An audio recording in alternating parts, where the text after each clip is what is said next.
Năm 1972, khi cuộc kháng chiến chống Mỹ cứu nước bước vào giai đoạn ác liệt nhất,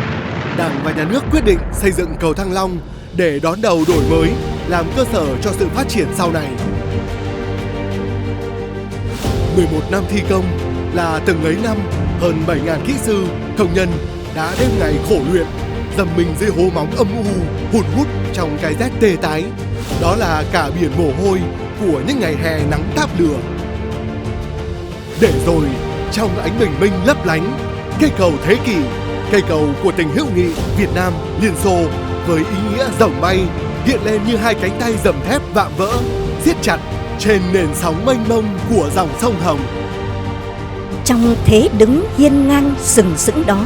có bóng dáng của những kỹ sư ban nghiên cứu thiết kế cầu Thăng Long,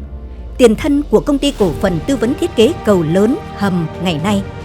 Những người đầu tiên đặt nền móng để viết lên trang sử vàng chói lọi 50 năm xây dựng và phát triển của đơn vị anh hùng thời kỳ đổi mới, với vai trò tiên phong, kiến thiết những công trình cầu và hầm hiện đại, trọng điểm của quốc gia. Thời kỳ đầu là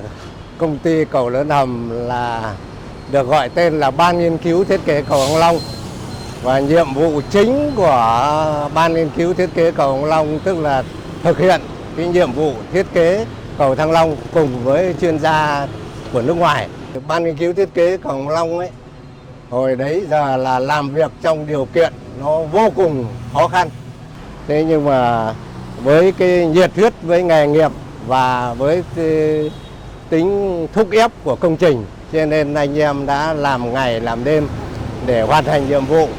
cùng với các cái chuyên gia của nước ngoài, và được chuyên gia đánh giá rất cao về cái khả năng làm việc của các cái kỹ sư tư vấn của Ban nghiên cứu thiết kế cầu Thăng Long, và nay là công ty tư vấn thiết kế cầu Lớn Hầm. Ngược dòng lịch sử, ngày 12 tháng 5 năm 1973, Ban nghiên cứu thiết kế cầu Thăng Long được thành lập theo quyết định số 998 của Bộ Giao thông Vận tải. Sau nhiều lần thay đổi tên gọi và mô hình hoạt động, từ Ban nghiên cứu thiết kế cầu Thăng Long đến Xí nghiệp Liên hiệp cầu Thăng Long,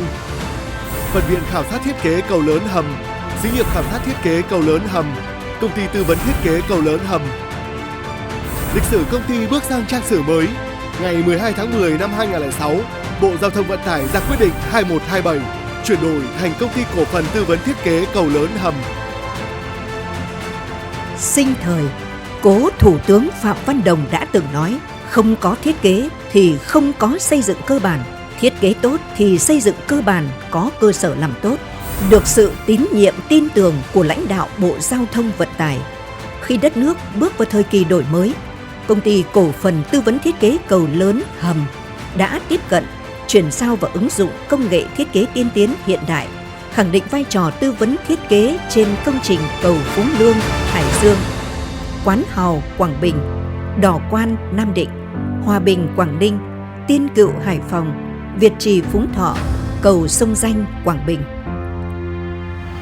Nhắc đến Britech, không thể không kể đến những công trình nắm giữ những kỷ lục về cầu của Việt Nam. Cách thành phố Sơn La khoảng 70 km,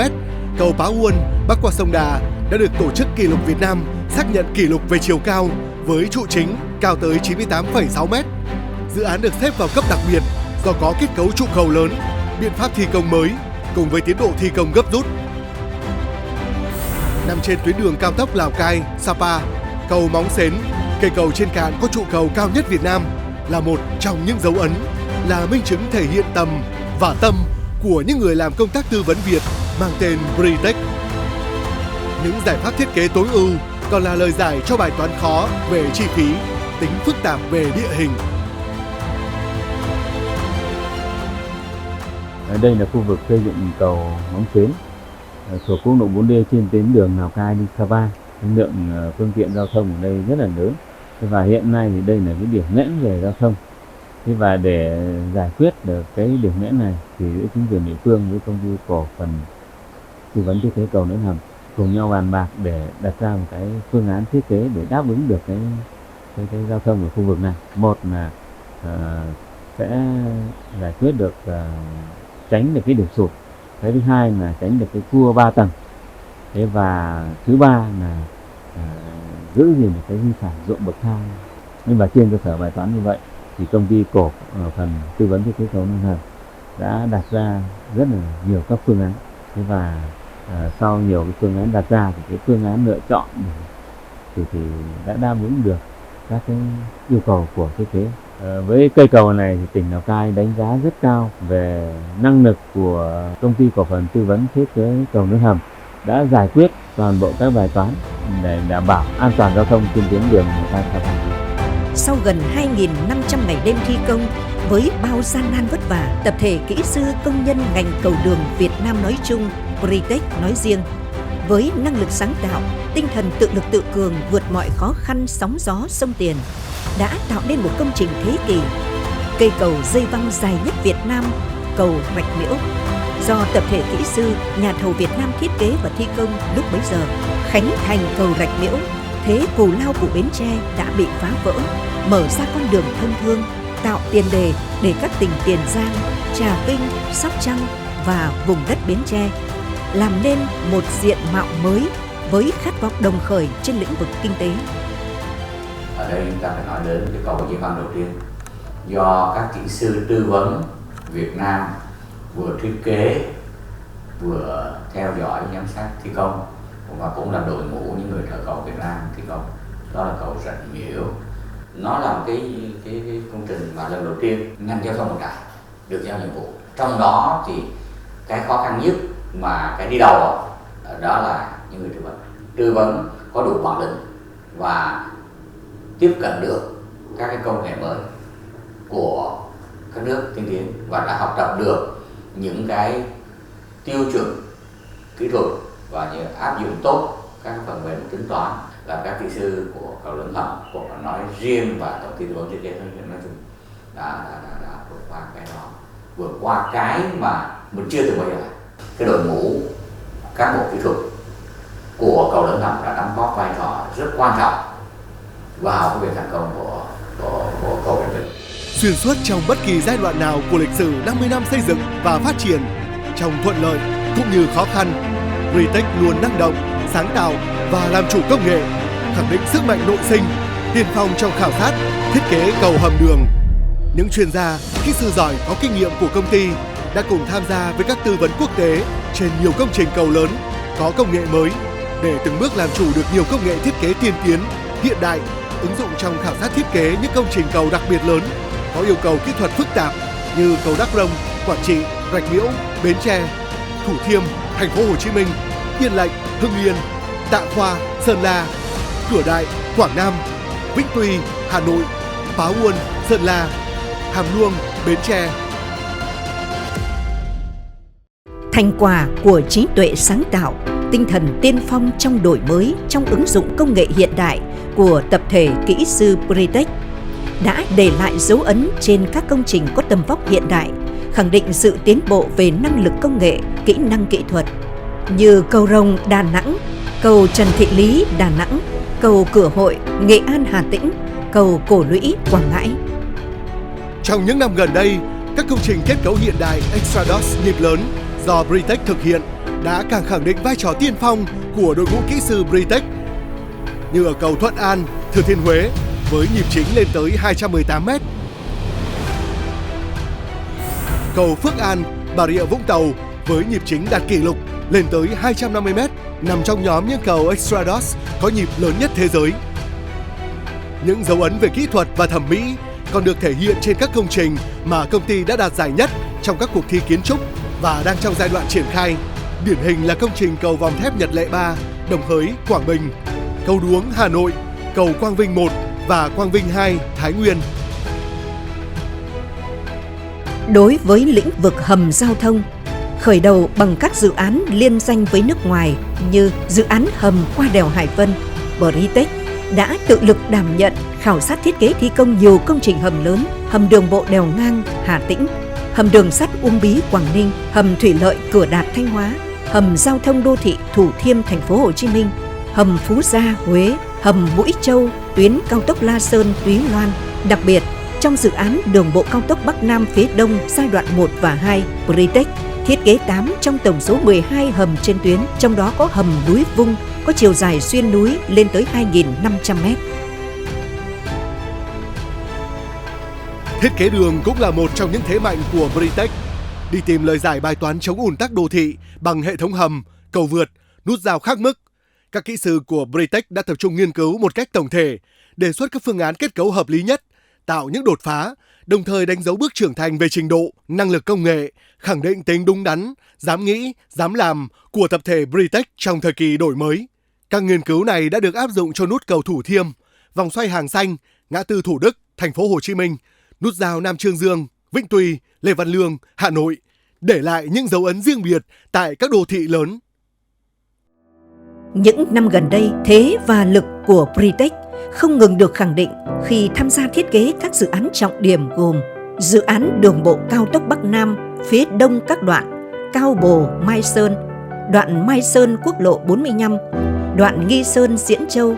đoạn Diễn Châu - Bãi Vọt, đoạn Vũng Áng - Bùng, đoạn Quảng Ngãi - Hoài Nhơn, đoạn Chí Thạnh - Vân Phong, dự án cao tốc Vân Đồn - Móng Cái. Cùng với đó, các dự án đường bộ lớn như dự án đường bộ ven biển Hải Phòng, dự án đường bộ ven biển Thái Bình, dự án đường ven biển Thanh Hóa,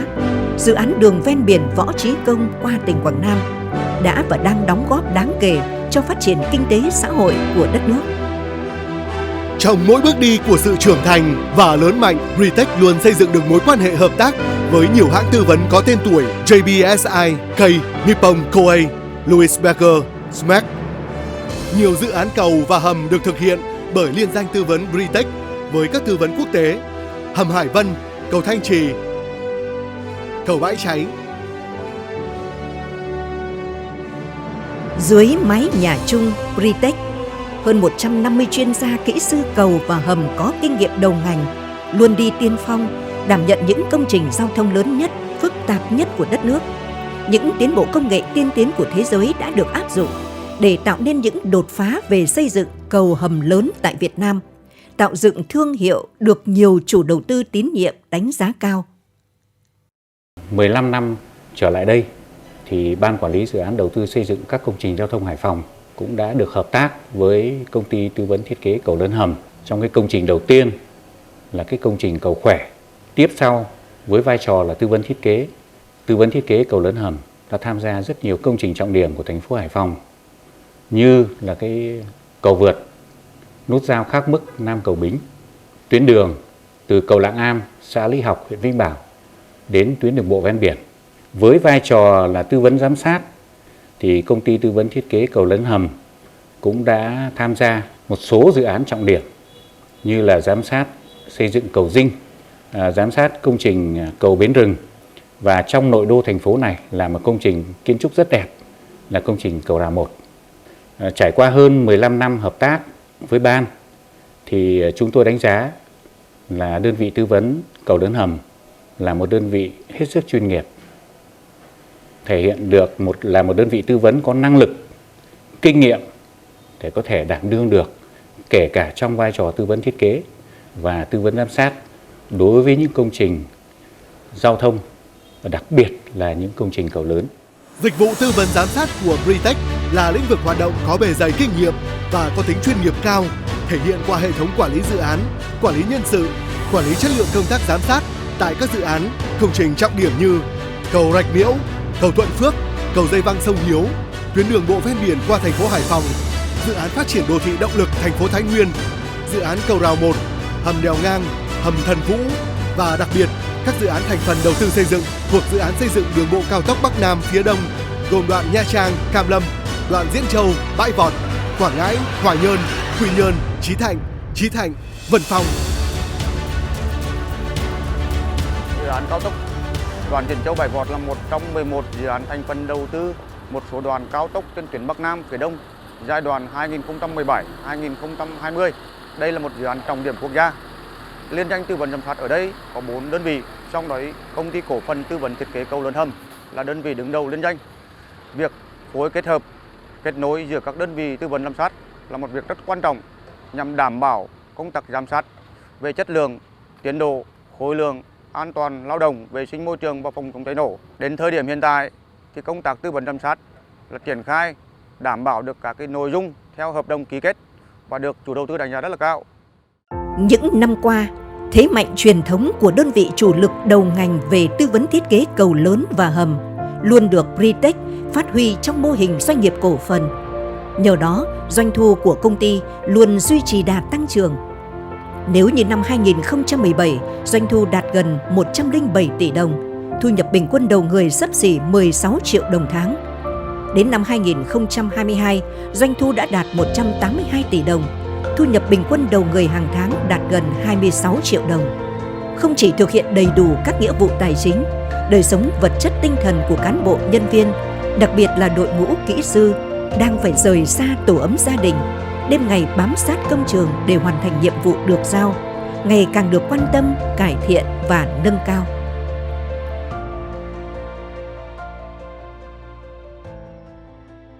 Với tính chất đặc thù công việc, tập thể kỹ sư chúng tôi thường tham gia các dự án lớn ở vùng sâu, vùng xa, điều kiện sinh hoạt cũng như làm việc rất là khó khăn. Nhưng với sự quan tâm kịp thời của công ty cũng như ban giám đốc công ty,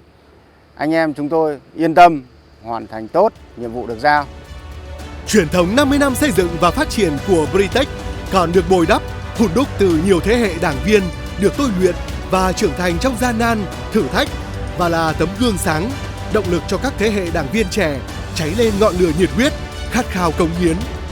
Nhiều năm liền, hoạt động tổ chức đảng của Britech luôn đạt danh hiệu trong sạch, vững mạnh. Tổ chức công đoàn luôn khẳng định vai trò tích cực trong bảo vệ quyền và lợi ích hợp pháp của người lao động. Lực lượng đoàn thanh niên với trên 90% có trình độ đại học là lực lượng xung kích nòng cốt trong các phong trào thi đua,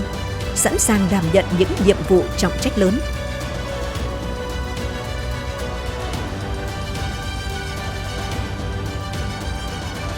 Tinh thần sẻ chia trách nhiệm với cộng đồng còn được các thế hệ cán bộ kỹ sư Britech tiếp nối và nhân lên thông qua các hoạt động nhân đạo từ thiện, an sinh xã hội,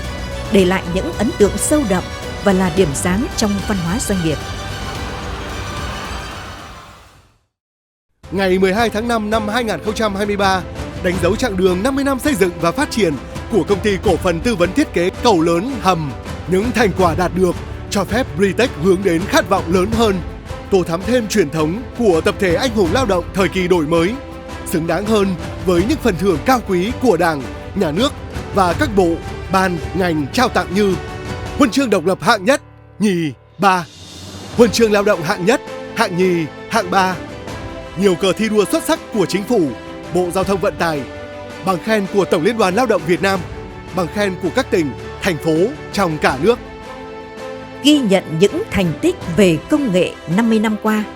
Britech đã vinh dự được Bộ Giao thông Vận tải, Bộ Xây dựng, Bộ Khoa học Công nghệ, Hiệp hội Tư vấn Xây dựng Việt Nam tặng thưởng cho nhiều công trình có chất lượng cao, chất lượng tiêu biểu, giải thưởng sáng tạo khoa học công nghệ Việt Nam Vifotech và nhiều bằng lao động sáng tạo được Tổng Liên đoàn Lao động Việt Nam tặng cho các cá nhân có nhiều đóng góp trong lĩnh vực khoa học công nghệ. Đặc biệt với cầu Hàm Luông, năm 2017, Britech được tặng giải thưởng nhà nước cho công trình xuất sắc về công nghệ với khẩu độ nhịp lên tới 150 m. Đây là công trình có nhịp dầm hộp bê tông cốt thép dự ứng lực đúc hẫng lớn nhất Việt Nam tại thời điểm đó. Đặc biệt hơn nữa, năm 2022, công trình cầu Cửa Hội Nghệ An Hà Tĩnh được lọt vào danh sách ngắn đề cử cho giải thưởng dự án FIDIC của Hiệp hội Kỹ sư Tư vấn Quốc tế. Nhân dịp kỷ niệm 50 năm thành lập công ty, ngày 12 tháng 5 năm 1973, 12 tháng 5 năm 2023, tôi xin thay mặt ban lãnh đạo công ty thân gửi một lời chào, lời chúc mừng tốt đẹp nhất đến các quý lãnh đạo, cán bộ nhân viên, đến những người đã và đang cống hiến tài năng, sức lực và tâm huyết của mình cho chặng đường phát triển chung của công ty. Trải qua 50 năm xây dựng và phát triển trên thị trường tư vấn khảo sát thiết kế công trình giao thông, chúng tôi có quyền tự hào khi đã từng bước khẳng định tên tuổi và thương hiệu Britech. Trong 50 năm qua, công ty đã được Nhà nước, Chính phủ, Bộ Giao thông, các ban ngành địa phương ghi nhận sự đóng góp và trao tặng các phần thưởng cao quý. Có được sự thành công này là nhờ thành quả đóng góp, sức lực và trí tuệ của các thế hệ lãnh đạo, nhân viên của công ty, những người đã và đang chung vai góp sức xây dựng nên ngôi nhà chung Britech. Những cống hiến ấy sẽ luôn luôn được ghi nhớ, giữ gìn, trân trọng và phát huy. Tôi có lòng tin rằng với sự quyết tâm và đoàn kết đang có và sẽ là cơ sở vững chắc để công ty cùng nhau tạo ra những mốc son mới, chinh phục các cái thành tựu mới trong lĩnh vực tư vấn khảo sát thiết kế công trình giao thông. Mong chúng ta sẽ tiếp tục phát huy mạnh mẽ hơn nữa những giá trị cốt lõi để tiếp tục kiến tạo các thành công mới cho công ty. Chặng đường 50 năm hình thành và lớn mạnh trên khắp mọi miền của Tổ quốc thân yêu, dù phải đối mặt với sóng lớn biển khơi hay sự khắc nghiệt của nắng gió miền Trung, dưới sông sâu hay lưng chừng núi, những bước chân của các kỹ sư Britech vẫn từng bước in dấu tiên phong, mở lối, để rồi nơi đó tất cả sẽ sáng bừng lên những ánh đèn, những nhà máy, những mái ấm gia đình. Chính họ, những người đã viết tiếp và tô thắm trang sử Britech, góp phần hiện thực khát vọng vươn lên vì phồn vinh của dân tộc, ấm no, hạnh phúc của nhân dân. Khát vọng đó được kết tinh, được bồi đắp từ tinh thần đoàn kết, tiền phong đi trước, năng động sáng tạo của đơn vị đầu ngành giao thông vận tải mang tên Công ty Cổ phần Tư vấn Thiết kế Cầu Lớn Hầm.